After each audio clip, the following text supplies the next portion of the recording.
Good evening sir, আমি পেশায় একজন শিক্ষিকা। এছাড়াও আমি ইসলাম ও অন্যান্য ধর্ম নিয়ে রিসার্চ করি। আপনার নামটা কি জানতে পারি? আমি নীলিমা। আপনার লেকচারের জন্য অসংখ্য ধন্যবাদ।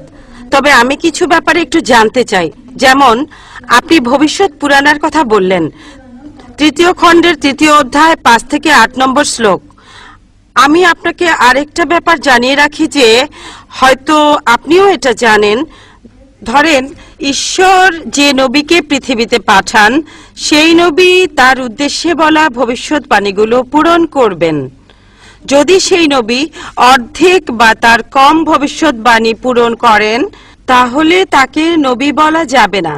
এটা একটা সাধারণ যুক্তির ব্যাপার। এবারে ভবিষ্য পুরাণার কথা বলি। আপনি সেই ম্লেচ্ছ নেতার কথা বললেন আর বললেন তিনি নবী মোহাম্মদ ছাড়া আর কেউ নন। আচ্ছা, আমি আপনার কথার প্রথম অংশটা মেনে নিচ্ছি, কিন্তু পরের অংশটা আপনি ব্যাখ্যা করে বলেননি। এখন আপনাকে বলি, ম্লেচ্ছ একটা সংস্কৃত শব্দ, আর সংস্কৃত ডিকশনারি অনুযায়ী ম্লেচ্ছ শব্দটার অর্থ অনার্য অথবা পাপী অথবা খারাপ লোক। ম্লেচ্ছ শব্দটার এই 3টা অর্থ হয়। তাহলে কি বলা যায় মোহাম্মদ ছিল পাপী অথবা খারাপ লোক? আরেকটা ব্যাপার হলো, এই ভবিষ্যৎবাণীর দ্বিতীয় শর্তটা, সেটা হলো তিনি একটা মরুস্থলে জন্মাবেন। মরুস্থল এর অর্থ মৃতদের স্থান, কারণ মরু শব্দটা এসেছে সংস্কৃত মৃ থেকে, যার অর্থ মৃত্যু। তাই এখানে অবশ্যই আরবের মরুভূমির কথা বলা হচ্ছে না, কারণ সেটা ছিল অনুর্বর ভূমি আর যুদ্ধক্ষেত্র। এরপরে আমি 3 নম্বর পয়েন্টে আসছি। এই ভবিষ্যৎবাণীতে বলা হয়েছে যে এই ম্লেচ্ছ নেতা তিনি গোসল করেন পঞ্চগাভিয়া আর গঙ্গা নদীতে। আর এটা আমরা সবাই জানি যে গঙ্গা নদী, এই নদীটা আরবে নয়, গঙ্গা নদী রয়েছে ইন্ডিয়ায়। এটা পৃথিবীর সবাই জানে। এবার পঞ্চগাভিয়ায় গোসল করা সম্পর্কে বলি। পঞ্চগাভিয়া মানে গরু থেকে উৎপন্ন 5টা উপাদান। এই উপাদানগুলো হলো দুধ, দই, ঘি, প্রস্রাব, গোবর। এখন ভবিষ্যৎবাণীটাকে সত্যি হতে গেলে এই কথাটাও তাহলে সত্যি হতে হবে। আপনি কি আমাকে পবিত্র কোরআনের এমন কোন আয়াত দেখাতে পারেন যেখানে বলা আছে যে মোহাম্মদ গোসল করেছিল গঙ্গার জলে বা সেই 5টা উপাদান দিয়ে, অর্থাৎ দুধ, দই, ঘি, প্রস্রাব আর গোবর? তাহলে আজকে ইসলাম গ্রহণ করব। Thank you sir. বোন, আপনি ঠিক বলেছেন যে ভবিষ্যৎবাণীর কথা বলা হচ্ছে, যদি তার অর্ধেকের বেশি পূরণ না হয় তাহলে ভবিষ্যৎবাণী ভুল। আমি একমত বোন, আপনার সঙ্গে একমত। আমি আপনার 3টি প্রশ্নের উত্তর দেব। দেখা যাক আজকে আপনি ইসলাম গ্রহণ করেন কিনা।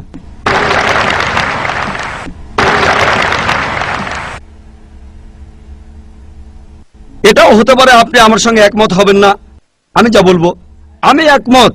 ম্লেচ্ছ এই শব্দটার 3টি অর্থ আছে। ম্লেচ্ছ এর একটা অর্থ হলো অনার্য অর্থাৎ বিদেশি, আরেকটা অর্থ হচ্ছে পাপী, আরেকটা অর্থ হলো খারাপ লোক। আর দেখবেন ইন্ডিয়ায় হিন্দুরা সাধারণত মুসলিমদের বলে থাকে ম্লেচ্ছ। তারা যখন এভাবে বলে তারা আসলে বোঝায় পাপী আর খারাপ লোক, কিন্তু এর আরেকটা অর্থ হলো বিদেশি। যখন আমি লেকচারে কোনো ধর্মগ্রন্থ থেকে উদ্ধৃতি দেই, সেখানে একটা শব্দের যদি অনেক অর্থ হয়, ব্যাপারটা এমন না ধরেন শব্দটার 4টা অর্থ আছে, তার মধ্যে 3টা অর্থ এখানে খাটে না, মাত্র একটা ঠিক হলেও অর্থ সঠিক হতে পারে। যেমন ধরেন কোরআন বলছে তোমরা শূকর খেও না। আজকে যদি ডিকশনারি খোলেন, এই শূকর শব্দটার একটা অর্থ হলো পুলিশ অর্থাৎ পুলিশ অফিসার, তাহলে একটা অর্থ শূকর, আরেকটা অর্থ পুলিশ অফিসার। তবে কোরআন বাইবেল এটা বোঝায়নি। বাইবেলে বুক অব লেভিটিকাস 11 অধ্যায় 7 থেকে 8 অনুচ্ছেদে আছে, বুক অব ডিউটেরোনমি 14 অধ্যায়ের 8 অনুচ্ছেদে আছে, বুক অব আইজায়া 65 অধ্যায়ের 2 থেকে 5 অনুচ্ছেদে আছে, বলা হয়েছে তোমরা শূকর খেও না, কিন্তু পুলিশকে বোঝায়নি বাইবেল। যদি আপনি বিভিন্ন ধর্মের ছাত্রী হয়ে থাকেন, যদি 10টা অর্থ থাকে সেখানে একটা অর্থও খাটে, দেখতে হবে সেটা সঠিক কিনা। 2টো সঠিক হতে পারে, 3টা সঠিক হতে পারে, সবগুলো সঠিক হতে পারে, কিন্তু যদি মাত্র একটা অর্থ সঠিক হয়, এতেও ভবিষ্যৎবাণীটা ফলে যেতে পারে। আমি আপনার সঙ্গে একমত যে ম্লেচ্ছ এর একটা অর্থ অনার্য, ইন্ডিয়ানদের দিক থেকে একজন বিদেশি। আর আমি আমার লেকচারে তখন বলেছিলাম ম্লেচ্ছ শব্দের অর্থ হচ্ছে বিদেশি। আর আপনি ভুল পথে গিয়ে বলছেন এখানে ম্লেচ্ছ মানে হচ্ছে পাপী। আপনি আসলে এখানে ভুল বুঝেছেন বোন। যদি আপনি বলেন কোরআন আর বাইবেল বলছে পুলিশদের খেও না, তার মানে আপনি বিভিন্ন ধর্মের উপর ছাত্রী নন, আপনি তাহলে এক পেশে। একটা অর্থে যদি ভবিষ্যৎবাণীটা পূরণ হয়, আরেকটা কথা যদি সন্দেহ থাকে, আমি আরো 10টা পয়েন্টের কথা বলেছি, সবগুলোকে খণ্ডন করতে পারবেন না। আরেকটা বললেন মরুস্থল, এটার একটা অর্থ আমিও একমত, মৃতদের স্থান। তবে সংস্কৃতিতে মরুস্থল শব্দটার আরেকটা অর্থ হচ্ছে বালুময় স্থান। আপনি আজকে ডিকশনারি চেক করেন, সেখানে দেখবেন আমাদের ইসলামিক রিসার্চ ফাউন্ডেশনে এখানে সংস্কৃত ডিকশনারিও আছে। আমি বিভিন্ন ধর্মের উপর ছাত্র, এটা মানছি যে একটা অর্থ হচ্ছে মৃতদের স্থান, আরেকটা অর্থ হচ্ছে বালুময় স্থান, কিন্তু ভুল অর্থটা আপনি নিচ্ছেন কেন? তাহলে তো আপনি ভুল পথে চলে যাবেন। যদি পারমুটেশন আর কম্বিনেশন গুলো দেখেন, অন্য যে পয়েন্টগুলো বলেছি সেগুলো পুরোপুরি সঠিক। এখানে আপনাকে সঠিক উত্তরটা বেছে নিতে হবে। তাহলে মরুস্থল শব্দটার একটা অর্থ হলো বালুময় স্থান বা মরুভূমি। আপনার তৃতীয় প্রশ্নতে আসি, আপনি ইসলাম গ্রহণ করবেন ইনশাল্লাহ।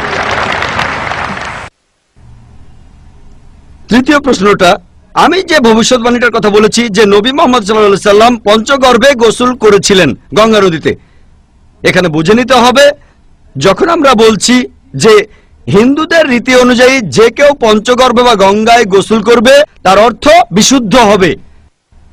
একটা অর্থ শারীরিকভাবে গঙ্গায় ডুব দিলেন, আমারও মনে হয় না নবীজি ইন্ডিয়া এসে গঙ্গায় ডুব দিয়েছিলেন।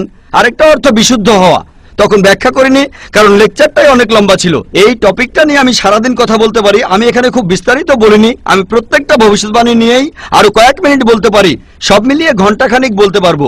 এখানে পঞ্চগর্ভে গোসল করা মানে হচ্ছে বিশুদ্ধ হওয়া। এখানে প্রসঙ্গটা বুঝতে হবে, শারীরিকভাবে গোসল করার অর্থ এখানে বলা হয়নি। আর আপনি গঙ্গার পানিতে ডুব দিলেই বিশুদ্ধ হয়ে যাবেন এমন কোনো নিশ্চয়তা নেই, বিশুদ্ধ না হওয়ার সম্ভাবনাই বেশি। এটা হচ্ছে হিন্দুদের রীতি অনুযায়ী বলা।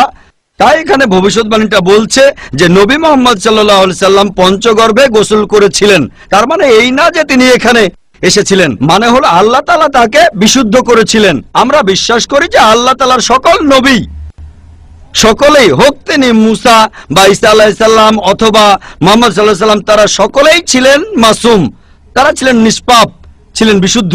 তাহলে আল্লাহর সকল নবী, আল্লাহ যাদের পৃথিবীতে পাঠিয়েছিলেন, আমরা মানি যে তারা সকলেই নিষ্পাপ, সকলেই মাসুম, সকলেই বিশুদ্ধ। তাহলে আপনার উত্তরটাও পেলেন। আশা করি ইনশাআল্লাহ আপনি ইসলাম গ্রহণ করবেন বোন।